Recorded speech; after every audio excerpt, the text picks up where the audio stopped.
I've got two cats, so I hope you don't mind. No, it's fine. I've taken my pills, I'm fine. Should we go to the garden? Yeah, why not? It's a nice day, so we may just go. And there's one cat.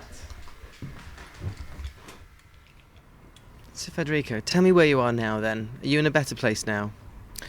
Totally. When I put myself back in my shoes of Federico when I was 13, 14, and going through the bullying and the difficulties that I had, I can't think really of a darker time. And later in life, when I was 16, I became anorexic.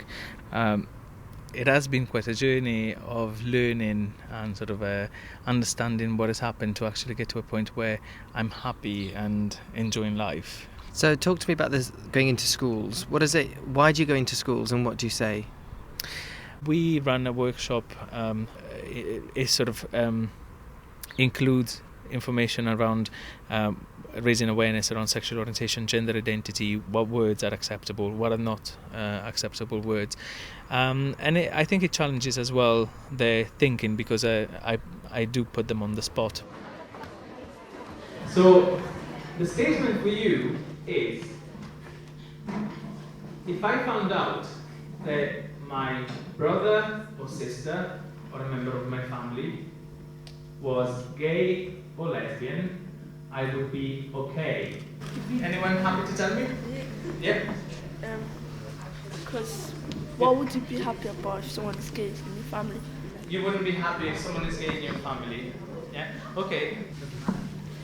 It doesn't matter. As long as they're happy. They're still your family. Okay.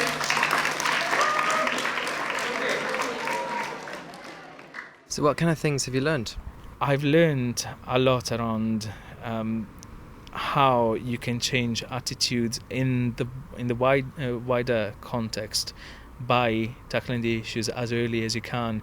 The feedback that we had from the students themselves indicates that a lot of the students have realized how they made people feel. And even on a funnier note, just looking as well at young girls screaming after a gay rapper, or boys dancing around all together and imitating his moves, or a group of people running up to a gay rugby referee and asking for his autograph, is really breaking down the barriers. And in one of the schools, a young bisexual girl talked about what happened to her, and she explained that after the session some other students from her school went to apologize about how they treated her. So those are really, really positive results.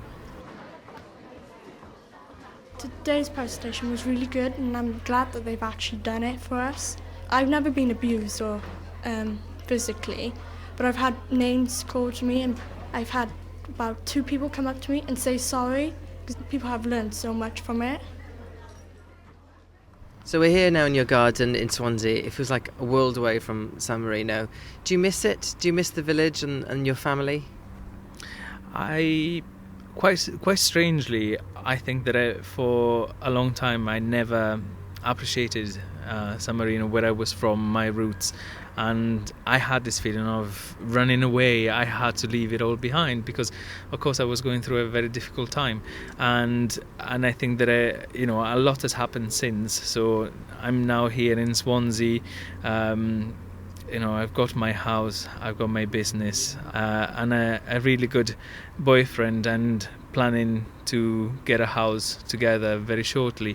So I think, things have turned around, but I think that it's a very similar journey to what a lot of other gay people have to do, because you always think that the grass is greener on the other side, that you gotta, leave where you're from because people don't accept you, and all you do is go on a journey to experience life differently, only to find out that you were okay in the first place.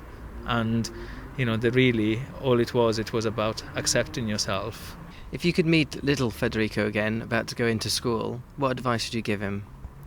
I think it would be a message of reassurance, that don't worry, there is light at the end of the tunnel. Speak to others, tell them how you feel, open up. The more you understand yourself and the more you can tell others about yourself and what you're going through, the more you learn yourself and the more others can learn from you.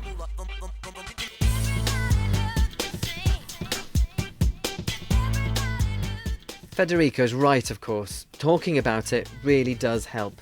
I present a phone-in show called The Surgery on BBC Radio 1 for young people. And from the large number of teenagers that call in with stories of being bullied, it clearly is helpful to talk. Since meeting Federico, I've also realised that he's right about being yourself. It seems so obvious once you said it out loud, but if you're being bullied, it isn't your fault. So why should you change? Believing in yourself and being confident is much more effective to combat the bullies than trying to stand up to them. If you or someone you know is affected by the issues addressed in this programme and would like sources of information and support, you can call the BBC Action Line in confidence on 08000 934 999. That's 08000 934 999. Calls are free from a landline. Mobile operators will charge. Lines are open 24 hours a day. You can also find more information about bullying and details of BBC Wales's B Word season at bbc.co.uk/Wales.